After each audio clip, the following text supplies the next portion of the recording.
Welcome to a moment of theological reflection. Interpretation means to explain something, and everyone interprets the Bible because they explain it to themselves or to others. Here are the four most common errors interpreting the Bible. 1. Using proof texts.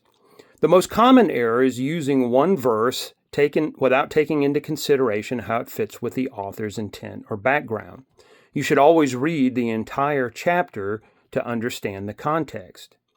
2. Interpreting one verse using another. R.C. Sproul said to interpret Scripture by Scripture. However, this means interpreting in the context of the entire Bible.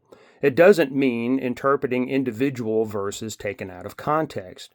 For example, saying Judas hanged himself and go forth and do likewise is an obvious non sequitur. 3. Confusing the literal and the metaphorical. John Wesley said, "Never depart from the plain literal sense unless it implies an absurdity."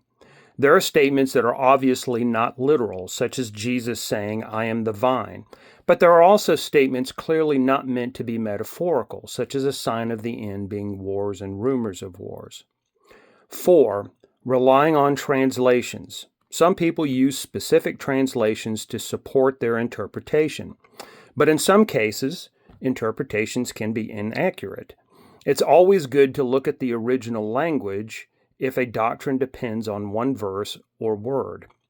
It's important for those studying theology to practice exegesis, which is to read out from the text its original meaning rather than reading into it your own.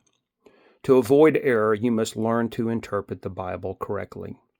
I'm Damon Manders for the Huntsville Theological Institute.